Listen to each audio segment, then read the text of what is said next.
এই হায়না সরকারের হাত থেকে আমরা রেহাই পাবো না। এই 50 বছরে এরশাদের মতো স্বৈর শাসন এসেছে, এই 50 বছরে হাসিনার মতো স্বৈর শাসন বাংলাদেশে এসেছে, কর্তৃত্বগত শাসন এসেছে।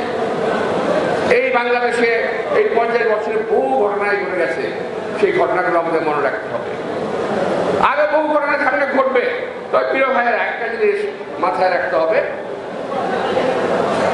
বিএনপি এই দেশকে যিনি স্বাধীন করেছিলেন, স্বাধীনতার ঘোষণা দিয়েছিলেন শহীদ রাষ্ট্রপতি জিয়া রহমান, তার হাতে গড়া দল বিএনপি। যিনি এই দেশকে যুদ্ধ করে স্বাধীন করেছেন, সেই স্বাধীনতা অক্ষুণ্ণ রাখার দায় দায়িত্ব আজকে বিএনপির নেতৃবৃন্দের উপরে পড়ে। আজকে বিএনপির নেতৃবৃন্দকে, বিএনপি নেতা কর্মীদেরকে এই দায়িত্ব নিয়ে স্বাধীনতার সার্বভৌমত্বের পতাকা উদীয়মান রাখতে হবে। আজকে আমার মনে করে অনেক আগে বলছেন, আমার এক ভাই সামনে স্লোগান দিল, 90-এর স্লোগান দিল আমানকে দেখে। ভাইরা ভুলে গেছেন 90 শুধু আমার না, 90 আমরাও অনেকে ছিলাম, কিন্তু আমান ভাই বলতে পারবে, উনি খুব ভালো জানেন আমাদের ভূমিকা কি ছিল। এই ছাত্র দলকে আমরা যুবদল সুসংগঠিত করে রেখেছিলাম। আমরা এই ছাত্র দলকে, ছাত্র ঐক্যকে ভাঙনের হাত থেকে রক্ষা করেছিলাম, যেটা বাস্তব ঘটনা অনেকেই জানেন না। আমি আজকে বলতে চাই, 90-এ যুব সংগ্রাম পরিষদ, ছাত্র ঐক্য, আমরা সকলে মিলে এরশাদের পতন ঘটিয়েছিলাম। আমাদের অনেক শ্রমিক দল সহ আমরা এরশাদের পতন ঘটিয়েছিলাম। আজকে আমার নাটকীয় ভাষায় বলতে ইচ্ছা করে, আমার কোথায় সেই যুবদল, আমার ছাত্র দল কোথায়, সেই শ্রমিক দল, এরা কোথায়? যদি এর ঐক্যবদ্ধ না হয়, কখনোই বাংলাদেশের স্বাধীনতা অক্ষুণ্ণ রাখা যাবে না। প্রিয় ভাইয়েরা, 50 বছর পূর্তিতে কে বক্তৃতা দেবো, কে বক্তৃতা দেবো না, এটা নিয়ে অনেক কথাবার্তা হতে পারে। শুধু বক্তৃতা দিয়ে যদি দেশ স্বাধীন করা যেত, শুধু বক্তৃতা দিয়ে যদি আমাদের স্বাধীনতা অক্ষুণ্ণ রাখা যেত, যদি বক্তৃতা দিয়ে যদি ভোটের অধিকার ফেরত পাওয়া যেত, শুধু বক্তৃতা দিয়ে যদি আমাদের ওই যে সাংবাদিক ভাইয়ের জীবন ফেরত পাওয়া যেত, শুধু বক্তৃতা দিয়ে যদি আমরা প্রতিশোধ দিতে পারতাম, 1000 বছর বক্তৃতা দিব, কিন্তু কোনো লাভ নাই।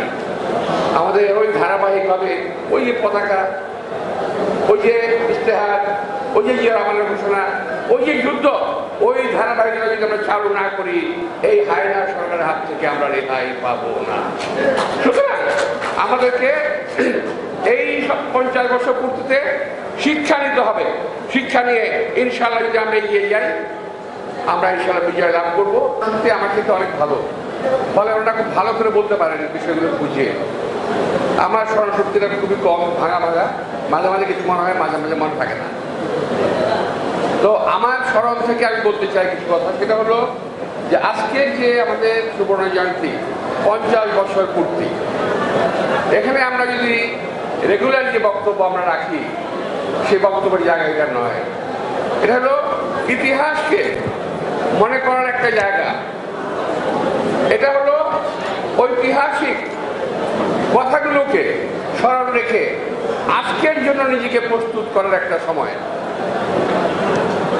আমরা যদি ইতিহাসকে মনে না রাখি, যদি ইতিহাসকে স্মরণ না করি, তাহলে কিন্তু আগামী দিনে আমার ভবিষ্যৎ বংশধরদের জন্য, এই তোমাদের জন্য কোনো সুন্দর ভবিষ্যৎ রচনা হবে না। আমরা কি দেখেছি? আমরা যদি ধারাবাহিকভাবে আসি, এই যে আজকে একটা দেখলাম, এখানে দেখলাম না, এটি বাস্তবতা, স্বাধীনতার পতাকা উত্তোলন করা হয়েছিল। উত্তপ্ত বাংলাদেশ, তৎকালীন পূর্ব পাকিস্তান উত্তপ্ত ছিল।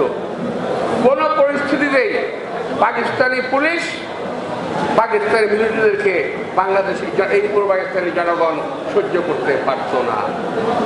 আবার সত্যি কথা বলতে, তারাও কিন্তু খুব ভয় পেত। আমার বাড়িটা হলো রাজারবাগ পুলিশ লাইনের পাশে। আমরা দেখতাম ওই পাকিস্তানি পুলিশরা যখন বের হয়, আমরা যেমন একটু ভয় পেতাম ওদের, ওরাও আমাদের ভয় পেত। আমরা ছোট ছিলাম, অনেক ছোট। তো এই যে স্বাধীনতার সূচনা, স্বাধীনতার লগ্ন, মুক্তিযুদ্ধ, এগুলো কিন্তু একটি ঘটনা নয়, বিচ্ছিন্ন ঘটনা, কিন্তু বিভিন্নভাবে একই সূত্রে গাথা। স্বাধীনতার সংগ্রাম, স্বাধীনতার যুদ্ধ, মুক্তিযুদ্ধ এক কথা নয়। যারা স্বাধীনতার সংগ্রামকে মুক্তিযুদ্ধের সঙ্গে মিলিয়ে ফেলেন তারা আমার মনে হয় সবকিছু গুলিয়ে ফেলেন। প্রথম সূত্রপাত হয় প্রতিবাদ থেকে, অতঃপর প্রতিরোধ, অতঃপর স্বাধীনতার পতাকা উত্তোলন, তারপর ইশতেহার পাঠ। এই কোনটাই কি কোন রাজনৈতিক দলের নির্দেশে হয়েছিল? আমার তো মনে পড়ে না। আমার মনে পড়ে না যে কোনো রাজনৈতিক দল এই ইশতেহার পাঠের ঘোষণা দিয়েছিল, কিংবা কোন রাজনৈতিক দল পতাকা উত্তোলনের ঘোষণা দিয়েছিল। বরং ওই সময় যখন যাদেরকে এই দেশের মানুষ বিশ্বাস করত, যারা আস্থায় ছিল, এই দেশের জনগণের মানুষের আস্থায় যারা ছিল, তারা এই সময় কোনো ভূমিকা রাখে নাই।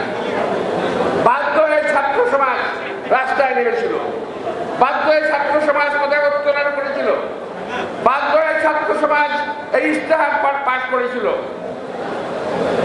পরবর্তীতে একান্তই আন্তরিকভাবে যুদ্ধ করতে গিয়ে শহীদ রাষ্ট্রপতি জিয়া রহমান স্বাধীনতার ঘোষণা দিয়েছিলেন। একই সূত্রে গাথা। শহীদ রাষ্ট্রপতি জিয়া রহমানকে কেউ বলে দেয়নি তুমি স্বাধীনতার ঘোষণা দাও।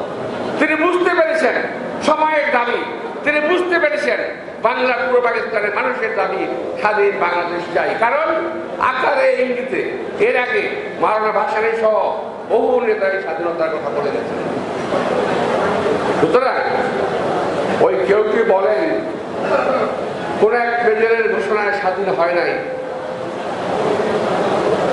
আমরা কিন্তু বলতে চাই আপনাদের কোন সংগ্রামে বাংলাদেশ স্বাধীন হয় নাই। বাংলাদেশ যদি স্বাধীন করে থাকে সেটা হলো শহীদ রাষ্ট্রপতি জিয়া রহমানের স্বাধীনতার ঘোষণা, যথাসময়ে যথাযথ ঘোষণা। যথাসময়ে ঘোষণার পর সারা বাংলাদেশে বিভিন্ন আইন প্রক্রিয়া সংস্থায় যারা বাঙালি যারা ছিল তারা কিন্তু বিদ্রোহ করল। অতঃপর বাংলাদেশে মানুষ যুদ্ধে ঝাঁপিয়ে পড়ল। এইটা ওই আওয়ামী লীগের ঘোষণায় নয়, স্বাধীনতাকে বিকৃত করা হচ্ছে, কথা বলা হচ্ছে জিয়া রহমানের বিরুদ্ধে বিভিন্ন ভাবে। আমি কেন বলছি কথাগুলো?